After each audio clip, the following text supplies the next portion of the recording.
That fez right there, on top Yes. of my finger, was given to me by a very good friend on my birthday, and I think he might have stole it. We're in Palm Springs, and either he stole it or he bought it. But it basically has my birth year on it and something else. Could you put it on? President. I'd love to see it on you. All right. See, folks, thank goodness I'm wearing pants. Yeah. That is improvisation. I said, hey, put the hat on. And he said, yes, and he's putting on the hat. A stand-up would have said, no, look at my checkered underpants. There's a difference. Oh, look at that. That takes the shine off real nice. I should have started with this on. Right. That looks fantastic. That really does. Right. And I was born in 1964. Oh. So it's what a thoughtful gift.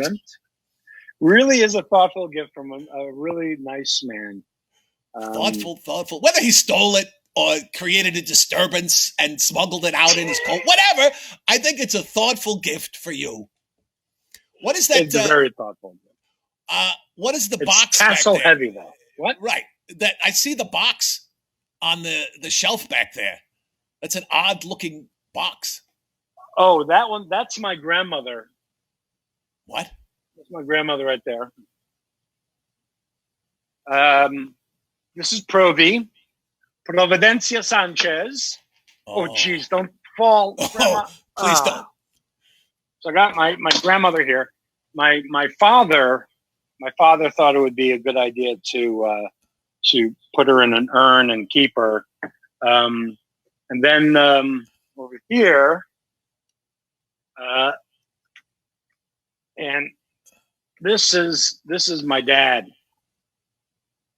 I don't know what to do. It's not funny, but I don't know what to do. He died before we had that conversation. You know, what do you want to do?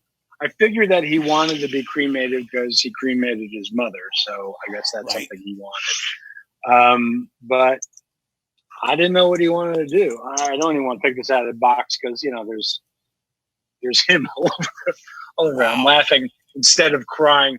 But yeah, he's so I don't know. What should I do? I put him in an urn, a nice thing, or you know what? I would spread it out.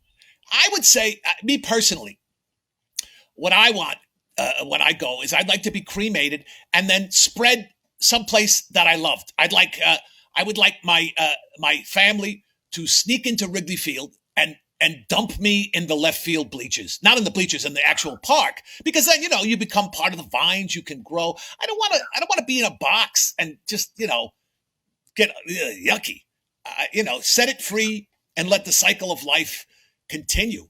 I mean, right. But I'm trying to figure out, like, you know, my father, what did he love to do? He never left New York. He left New York. He went to, finally moved down to Florida, which he hated.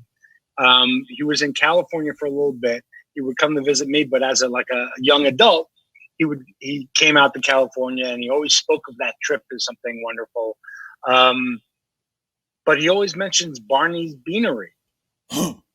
Like, I went to Barney's Beanery and I was in. So he always mentioned that. I'm like, well, I'm not going to dump it at Barney's Beanery. That's not that they would notice. I think it's so gross there anyway. And then it would just get vacuumed up. You just dump it on the pool table. Vacuumed up. I don't want to dump him at Barney's Beanery. Like, you know, he wasn't a beach guy. Like, he put in Santa Monica and Malibu or something like that. Or I just have him here and we could talk.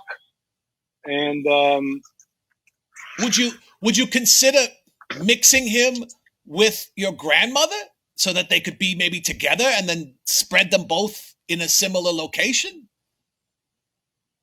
Can you do that? Is that something that's done? I don't know. It seems, well, clearly, if there are rules for this, you're breaking at least two because you have two urns of deceased relatives in your apartment. It's a collection. I'm collecting dead people. All right. Well, that's it, right? Family here with me. It's like being a cat lady. You can have two or three, but more than three. Two or three, right? There's a problem. Yeah.